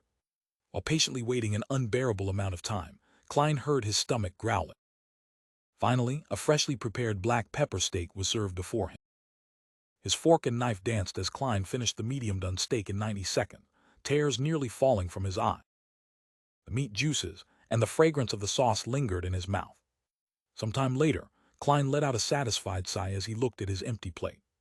He put down his knife and fork and took a sip of his champagne. "Waiter, the bill, please." Dunn turned around and called for the waiter. The waiter went to the counter, then returned with the check. He gave a thorough breakdown. "You opened 5 bottles of daisy champagne, each bottle being 12 soldi and 3 pence. A small glass of Southville red wine for 10 pence. Each black pepper beefsteak was one solely 2 pence. Each serving of beef pudding was 6 pence. The servings of ice cream was one solely each. The total would be £5, 9 solely and 6 pence. £5, 9 solely and 6 pence. That's nearly my weekly salary. A restaurant is indeed much more expensive than eating at home. Klein clicked his tongue upon hearing that. He felt lucky that the captain had said that he didn't need to pay out of his own pocket. They had some petty cash from bonus earning. He calculated the cost carefully and noticed that the most expensive portion of the meal was the alcohol. 5 bottles of champagne had cost more than £3. This is no different from Earth. Klein secretly rubbed his stomach and forced down the last of his champagne. The next morning, Klein felt bloated. He tried to get off the bed in his sleepy stupor. Just as he exerted strength, he was instantly awakened by his aching muscles. He felt as though his body wasn't under his control. What a familiar feeling. It's the same as that day after we got punished with frog jumps. Today is a rest day, but I still have to pay a visit to my mentor and see if I can borrow the monograph on the Hornisus main peak from the library at the university. Klein's lips twitched as he made his way outside with some effort. He wanted to draw a gasp with every step. Klein, what happened to you? Melissa, who had just come out of the bathroom, sized up her brother suspiciously for his odd posture and slow movement. Faced with his sister's question, all Klein could do was reply with a regretful smile, sore muscle. He originally believed that by consuming the sequence potion, his constitution would be enhanced as a Beyonder, but the harsh reality told him that Asir's stats points were all allocated to his spirituality, mind, intuition, and interpretation. It didn't aid him in adjusting to combat training quickly.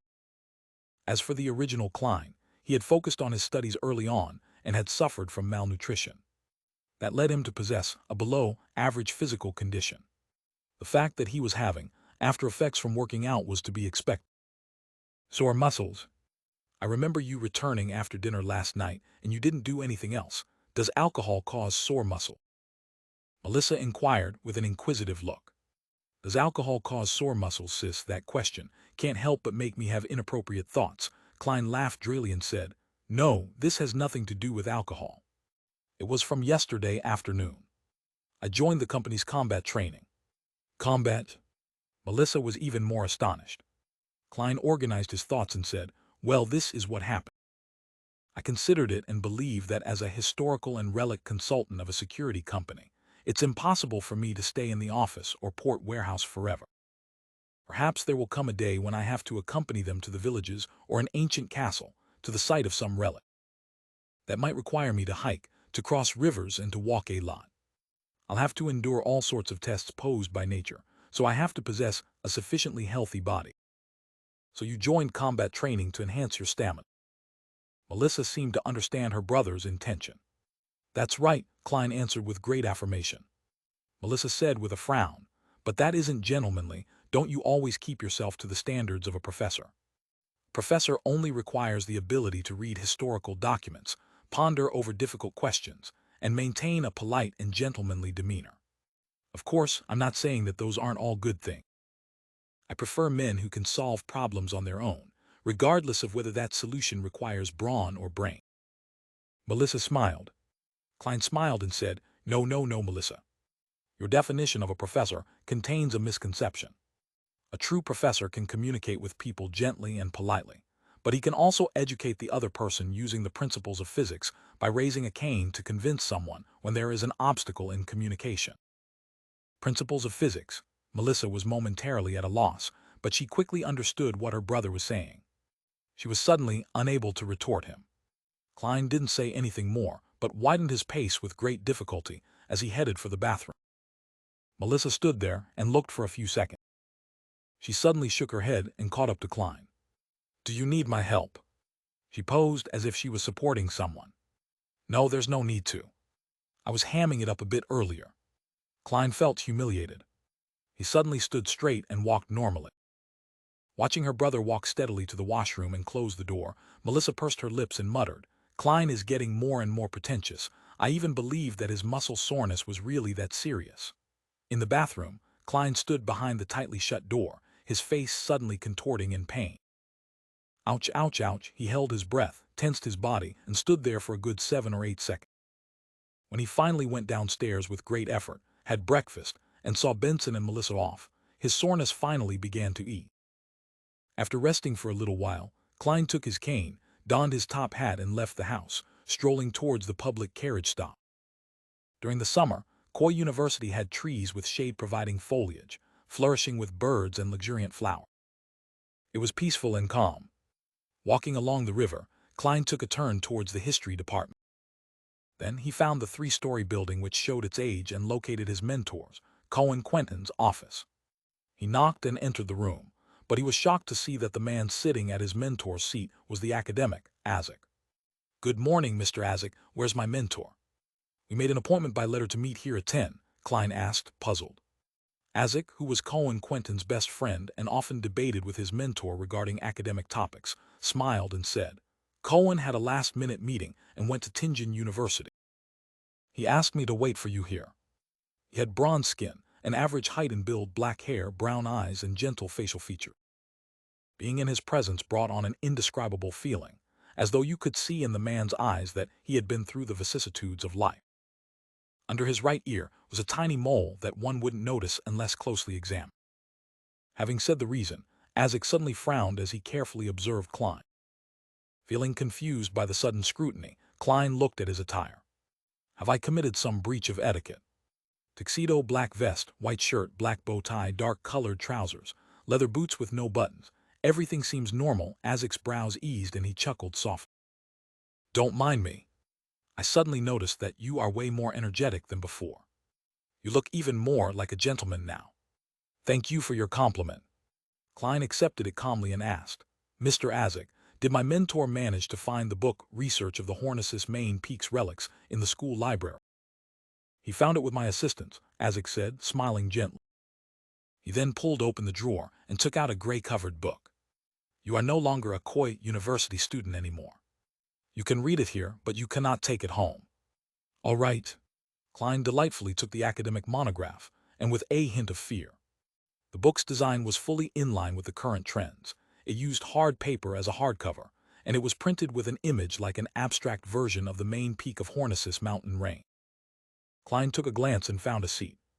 He flipped open the book and started reading carefully, line by line. As he became engrossed in the book, he suddenly realized that there was a cup of rich and fragrant coffee by his side. "Help yourself to the sugar and milk."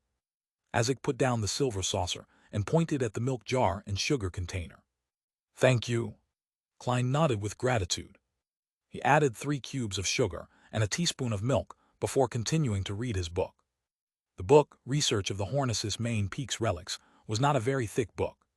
Klein finished reading it when it was almost noon.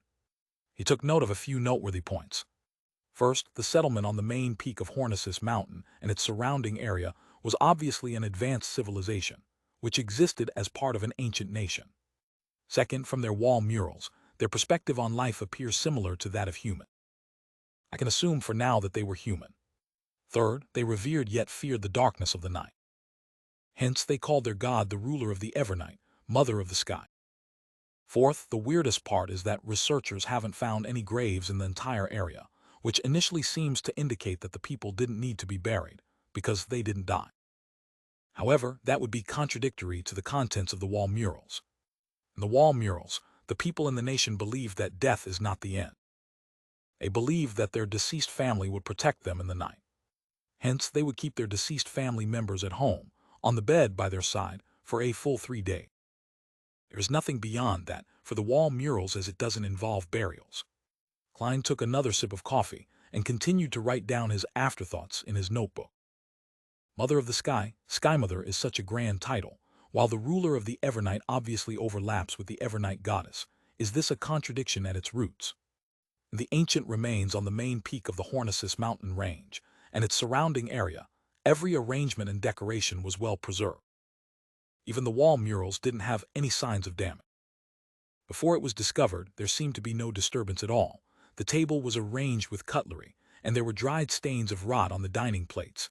In some rooms, there were half-filled bottles of alcohol that had almost turned into plain water. What happened to the nation's people? They seemed to have left their homes in a hurry, without taking anything with them, and they never return. Considering how there are no burial grounds, this only makes it weirder. The author, Mr. Joseph, also mentioned that when he first discovered the remains, he even had the belief that the people residing there had just vanished all of a sudden. Klein stopped writing and cast his gaze at an illustration. On John Joseph's third visit to the main peak of the Hornices mountain range, he had used a new camera model to shoot a monochrome photograph. In the photo, the lofty palace had a collapsed wall and was overgrown with weeds. It followed a grandeur style for its design. When he flipped to the photograph, Klein's first thought was that of the palace he had seen in his dream. The two styles were identical. The only difference was that the one he had dreamed of was on a peak, and it was way more magnificent. It also had a huge chair, a seat of honor that looked like it didn't seat a human. Countless translucent maggots clustered together and squirmed slowly beneath the chair. I can confirm that my dream is related to the ancient remains on the main peak of the Hornices mountain range. That should be the nation of the Evernight which was referenced in the Antigonus family's notebook. Klein nodded slightly and closed the book. At that moment, Isaac, who was sitting opposite him, touched the inconspicuous mole under his right ear and said, "How was it? Found anything?" "Quite a bit. Take a look, I've written so many pages of notes." Klein pointed at the table and smiled. Don't understand why you're suddenly so interested in this matter." Isaac sighed and said, "Klein, when I was studying at the Backlund University, I had dabbled with some divination and did quite a bit of research on that. Well, I discovered that there is disharmony in your fate." "What? Divination? Are you talking to me about divination?"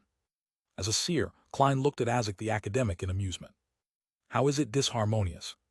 Isaac thought for a moment. "Have you encountered many strange coincidences in the past 2 months?" Coincidences? As he was indebted to Mr. Isaac, Klein didn't dispute his question as he subconsciously began thinking. If we are talking about coincidences, the most obvious matter was when we were after kidnappers. We actually managed to find clues of the Antigonus family's notebook that was lost for days in the room opposite the kidnapper. Also, Ray Bieber didn't flee from Tingen in a hurry. Instead, he found a place to digest the power bestowed by the notebook, allowing for sealed artifact 2049 to track him down easily. That seemed to be against common sense. Although Ayer Harson gave a reasonable explanation, I always had a nagging feeling that it was somewhat coincidental. Oh, Selena had stolen a glance at Hannah's Vincent's secret incantations, but she held back till her birthday dinner banquet to try it out, and I happened to discover it, which is quite a coincidence too. Otherwise, Hannah's Vincent wouldn't have been the only one to die so suddenly. Klein thought about it seriously for a few minutes and said, "There are 3. Neither too many nor too frequent. Furthermore, there was nothing that indicated someone's involvement and guidance." Isaac nodded slightly. As Emperor Roselle once said, a single coincidence is encountered by anyone. Twice is still normal. Thrice is when one should consider what internal factors are influencing those coincidences.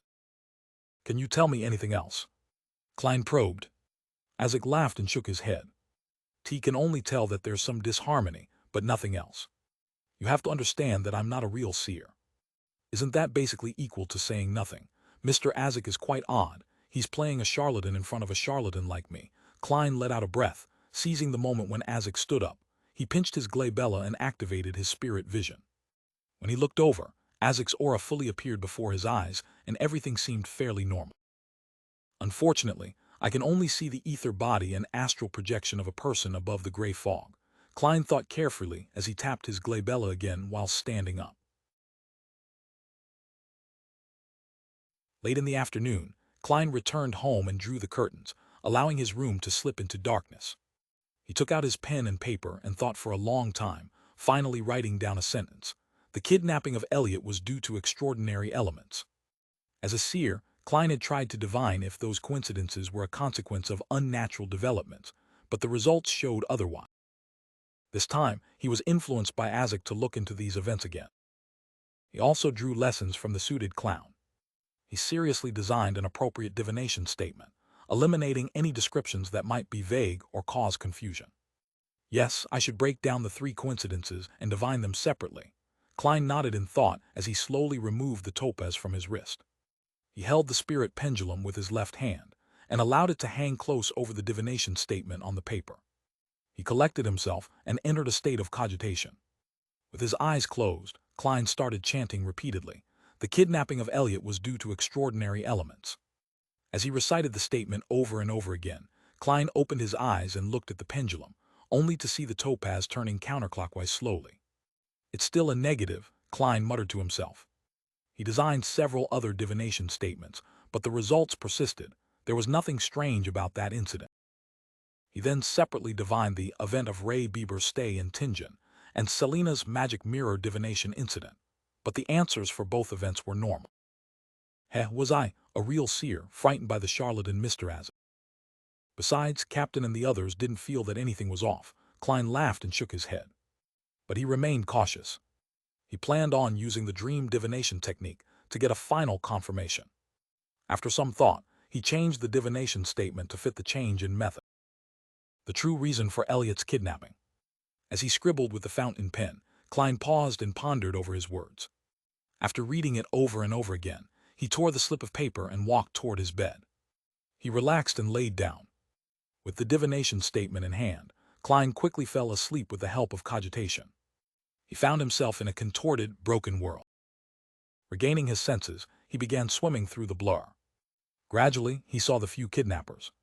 He saw them lose their final chip at a gambling table, saw them obtain guns from underground sources, and saw them survey the area. They even rented the apartment across Ray Bieber's apartment as their hideout.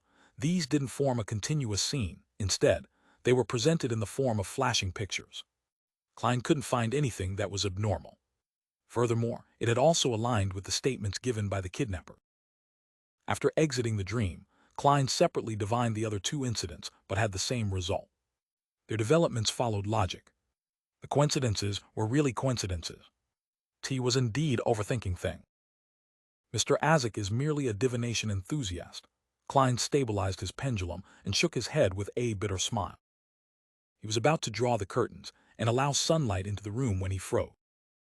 From the original Klein's impression of Mr. Azek, he is a dependable and trustworthy person. He had never once said anything baseless.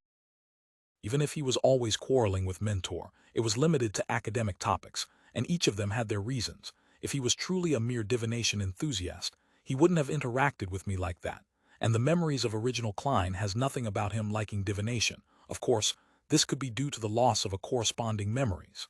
Klein frowned and couldn't ease his worry. He needed a way to confirm this. He suspected that Mr. Azek had unwittingly come across some insider information and was trying to remind him by using divination as an excuse. How should I confirm this? Klein paced back and forth across the dark room, trying to recall the other divination techniques he knew. 1 step, 2 step, 3 steps. He suddenly halted as an idea came to him. Let's assume that these coincidences are dubious. I'm unable to divine a result either because my sequence isn't high enough or I'm being affected by outside interference, but I can change my environment. I can change my environment to someplace that is even more mysterious and even harder to understand. Klein felt pumped. He pulled open his drawer and took out a silver dagger. He concentrated and allowed his spirituality to flow out from the tip of the dagger, becoming one with his surroundings. With each step he took, the wall of spirituality sealed off the entire room. Klein planned on doing the divination above the gray fog, to do the divination in that mysterious world. The magnificent ancient divine hall, above the endless gray fog. Klein sat at the seat of honor on one end of the bronze table. Before him was a piece of goatskin he willed into existence. He lifted a pen and tried writing the divination statement as he had previously. The kidnapping of Elliot was due to extraordinary elements. He held the spirit pendulum and hung it low. Klein quickly composed himself as he turned silent and ethereal. Half closing his eyes, he recited the statement 7 times, using his spirituality to interact with the spiritual world that stood above all. Feeling the tug of the silver chain, Klein opened his eyes to look at the pendulum. The sight made him freeze immediately. The pendulum was spinning clockwise. This meant that there was an extraordinary element behind Elliot's kidnapping. This was completely different from the result he had gotten in the outside world. There were no traces of any interference. Such power or means is terrifying. What's the motive of the person behind this? Is my fate intertwined with the Antigonus family's diary? Klein was immensely shocked. He lost his calm, and the rotation of the pendulum slipped into chaos. He put down the topaz and rubbed his glabella. His expression was abnormally gray. After contemplating for a few seconds, he didn't attempt to divine the other two events. Instead, he wrote a new divination statement, the true reason for Elliot's kidnapping. He held the paper in his hand and recited the statement 7 times. Klein leaned back and fell into sleep above the fog. Soon he saw a boundless, illusory grayish-white fog. Fog dissipated slowly, revealing a colorful grass plain filled with flowers. The space behind the flowers in the plains was folding into itself, like a monster that had come alive. Klein tried his best to look forward, barely making out an image of a dark red chimney. At this point the scene before him shattered, putting an end to his dream. Klein abruptly straightened his back in the majestic divine hall. His heart was beating wildly without reason. Phew, it felt like I had just spied on a terrifying thing. He took in 2 deep breaths to stabilize his chaotic emotions. Taboo, taboo, taboo. Klein tapped on the side of the table sometime later and slipped into deep thought. Red chimney, garden, grass plains. How is this related to the person behind all of this? I cannot determine his motive from the coincidences, nor can I conclude that there is any evil intent. In the midst of this thinking, Klein felt alarmed for himself, Captain, Fry, and the others. We are like puppets dancing on a string. What's even scarier is that we thought so highly of ourselves. I don't know how to raise this matter to Captain. Old Neil's divination produced the same results as mine in the outside world. If they ask me to confirm it in front of them, I have no way of doing that. Klein rubbed his temples as if he had a headache. After nearly 20 seconds of calm, he began divining the event of Ray Bieber's stay in Tingen. Similarly, he first used spirit dowsing. This time, Klein was shocked to see his topaz hang motionless. It was neither a confirmation or rejection of the statement. Strange, he muttered. He started to guess the reasons for this phenomenon. The person behind this has sensed my divinations and engaged in countermeasures. Following this, he tried the dream divination technique, but all he saw were fragmented pieces of fog. He no longer made any new discoveries. The results of Selina's magic mirror divination incident were the same. Klein could almost confirm his conjecture at this point. Since he had no way of notifying Captain Dunsmith for the time being, he had an unprecedented motivation to improve his ability. He must head to the divination club later and quickly succeed in my acting to digest the seer potion. Also, I have to confirm whether the clown potion is indeed the subsequent sequence of seer, as well as gather clues about it. In addition, I have to interact more with Mr. As I can see if I can dig up whatever inside information he holds. Klein held his forehead with his right palm and quickly drew up a plan and determined his focal point. After some thought, a goatskin appeared in front of him again. He picked up his pen and wrote, "The corresponding sequence 8 of sequence 9 seer is clown." From his prior experience, the present Klein was completely convinced that his divination abilities were augmented and enhanced above the gray fog. Just like how raids are usually successful, is this the result of having good luck? He muttered and picked up his spirit pendulum. Sometime later, Klein received a definitive answer. The corresponding sequence 8 of sequence 9 seer was clown. He then wrote on the paper once again. The corresponding sequences 8, 7, 6, and 5 of seer would grant at least one brand new, unrelated power. Klein exhaled as he tried spirit dowsing again. However, he saw the topaz hang motionlessly without any rotation. There isn't enough information to complete the divination and receive a revelation. He muttered to himself while seemingly deep in thought. Then he set down the silver chain and began considering the required statement for a dream divination. Nearly 20 seconds later, he picked up his fountain pen and wrote seriously, "Clues to the clown potion." Symbols, clues to the clown potion. On the seat of honor at the ancient bronze table, Klein repeated the divination statement a few times before leaning back and entering a deep sleep. His surroundings quickly became peaceful and quiet. He saw a hazy view, with countless distorted and blurry scenes flashing past, just like drops of morning dew on tender flower petals. Gradually, Klein grasped his spirituality and came to his senses. He saw a fireplace before him with a rocking chair in front of it. Sitting on it was an old woman dressed in black and white. Although he couldn't see her face since she was hanging her head low, Klein's gut feeling told him that she was an old lady. And he was pretty certain about it. The old lady was facing a desk directly. There were newspapers and tin cans inlaid with silver on the desk. Klein found the scene before his eyes very familiar, and he quickly recognized what he saw. This was where Ray Bieber and his mother stayed. This was where he saw a bloated cadaver for the first time. There are clues that point to the clown potion here. Just as Klein's thoughts flashed past, the scene around him transformed. It was a grayish-white warehouse, hidden among identical buildings. There were white bones scattered all around, and a few balls of flesh that looked like they had been squashed by a boulder. In the middle of the warehouse was a grayish-white object that was the size of a fist. Its surface was filled with ditches, and it looked soft but ductile. It looked like a brain that had been extracted out of a living being. Just as Klein recognized the scene and recalled something, the scene before him distorted like rippling water before transforming into another new blurry scene. A naked body was laid on a long table covered with a white cloth. There were some bluish, discolored patches on the corpse's skin. Klein suddenly knitted his eyebrows and muttered. It was first the images of Ray Bieber's hiding place and his remains, and now it's related to the brand on the suited clown's wrist. Just as he attempted to speculate what the scenes meant, the scene suddenly changed again. A marble coffee table, a set of 2 leather couches, and a chandelier that hung high on the ceiling. There were 3 people, Klein Morty, who had black hair, brown eyes, and a scholarly temperament, a wealthy man with a chubby body and pale skin, and a beautiful young lady with fishnet gloves. Following that, it was another 3 people and an object, a middle-aged man in a black robe who had thick spiky brown hair, a wealthy man with a chubby body and pale skin, a half-century-old elder with messy eyebrows, thin brown hair and gray-blue eyes, and a black notebook on the round table in between all of them, a notebook that exuded an ancient and distant air. The Antigonus family's notebook. Klein suddenly sat up straight and the dream vanished. Looking outside the divine hall where there was boundless gray fog and crimson stars, he thought in both shock and confusion. I was divining for clues to the clown potion. Why would the Antigonus family's notebook show up? Let me think. That chubby guy was Welch. Yes, Welch, an unfortunate fellow who bought the Antigonus family's notebook and triggered a sequence of incidents. The beautiful young lady wearing fishnet gloves was Nea. I remember. The marble coffee table and leather couch combination is a hallmark of Welch's place. I saw spirit medium Dolly there. In other words, what I saw was Welch's living room. It was a scene where the original Klein and his 2 classmates were discussing the notebook.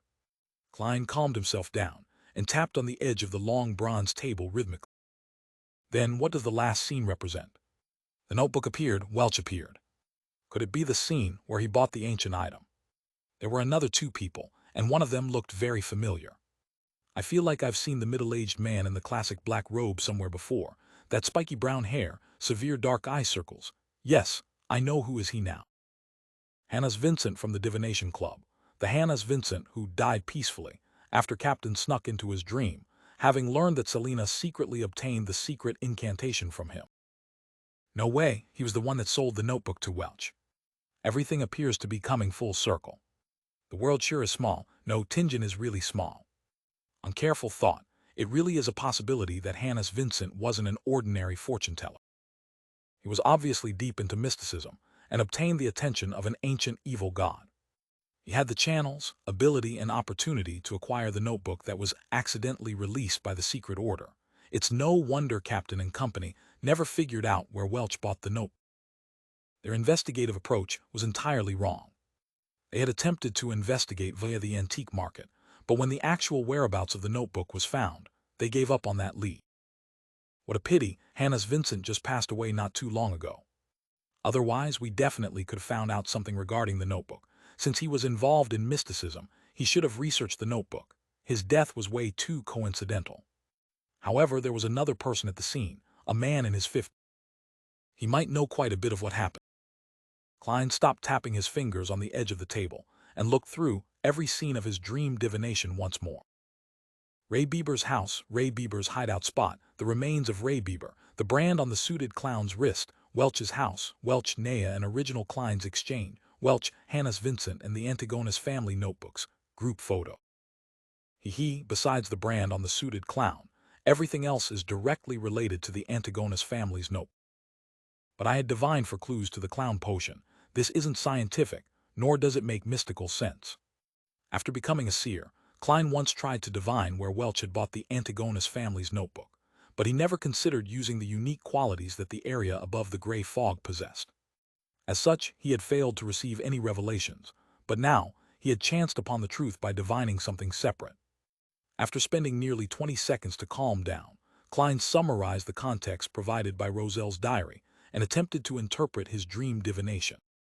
First possibility, Zaratul, or should I say, the secret order, was searching and pursuing the relics of the Antigonus family. So, the symbolic meaning of the dream is to use matters related to the Antigonus family to lure the secret order into appearing, so as to obtain the clown potion's formula. The second possibility, the clown potion's formula, is directly recorded in the Antigonus family's notebook. The fact that the Zaratul family is seeking the relics of the Antigonus family implies that they share very deep connection. They could have been allies or enemies. Hence, it seems fairly natural that the Antigonus family possessed parts of their secret. Things would be obvious if they were allies, but enemies are the ones who would know each other the best. But the second explanation wouldn't be able to link it to the brand on the suited clown. So I do wish that the second explanation were true, though. When the Holy Cathedral finds an expert to interpret the notebook, I would be able to obtain the clown potion without any risk. It seems that the first explanation is the most plausible. My gut feeling as a seer tells me that there might be a deeper symbolic meaning. Having thought of this, Klein massaged his forehead and suddenly realized the limitations of a seer. Unless it was a very simple and straightforward sign, a seer had to be extremely careful when making interpretation. It was just like walking on the edge of the abyss, or walking on a thin layer of ice over a lake's surface. The suited clown's outcome was an actual and bloody example of what a single mistake in interpretation or failure to grasp a key point could result in. In that instant, Klein had an illusion of himself mastering the true essence of a seer. He seemed to be just one step away from digesting the potion completely. "Thank you for enlightening me with your life," praised the lady. He muttered and drew a crimson moon before his chest. Then he divined whether Azek had good intentions, or if he was an amazing Bayon. He received confirmations for both of them. Eventually, the continuous divinations exhausted Klein. He had no choice but to stop churning through his thoughts and decide on the crucial matters that he needed to attend to. I have to find the man that appeared in the same scene with Welch, Hannah's Vincent, and the Antigonus family's notebook as soon as possible. I can begin my search with the Divination Club. I can't just confront Mr. Azek. Yes, he might be a mid-sequence Beyonder of the life school of thought, but there's a lack of information, making it impossible for me to divine few. Klein let out a breath and conjured the portrait of the half-century-old elder with messy eyebrows, thin brown hair, and gray-blue eyes on the goatskin that appeared before him. This was the third person present when the Antigonus family's notebook was traded between Welch and Hannah's Vincent. Looking at the portrait, Klein suddenly fell into a dilemma. I can't draw. During art class in primary school, I was always the one receiving the greatest criticism from the teacher. Should I use ritualistic magic like old Neil?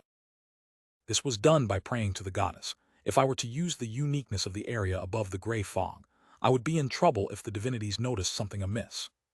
Hold on a second, perhaps I can pray to myself. Transmitting images and transmitting voices are similar. Although I'm temporarily unable to access the mysterious power above the gray fog, accomplishing such a minor matter shouldn't be a problem. Having thought of this, Klein immediately emanated his spirituality to envelop himself to stimulate the feeling of falling. Back in his bedroom, he lit the gas lamp and prayed. The fool that doesn't belong to this era, you are the mysterious ruler above the gray fog. You are the king of yellow and black who wields good luck. Pray for your revelation, and pray that you allow me to draw what I've seen. After reciting the incantation, Klein didn't splash essential oils or burn any herbs to gain the help of their power. It was just that informal when praying to oneself. There were suddenly murmurs in his ears as he saw the 4 black dots that formed a square surface on the back of his hand. He walked 4 steps counterclockwise and recited the incantation before penetrating the maniacal chaos to return to the area above the gray fog. This time he didn't see any of the crimson stars shrinking or expanding. But behind the seat of honor at the long bronze table, the strange symbol formed by a partial pupilless eye and partial contorted lines shimmered weakly as it produced illusory prayer. Klein held his ear to it and listened. After making sure that there were no mistakes, he conjured the portrait of the third person and cast it towards the flowing light in accordance to the prayer's format.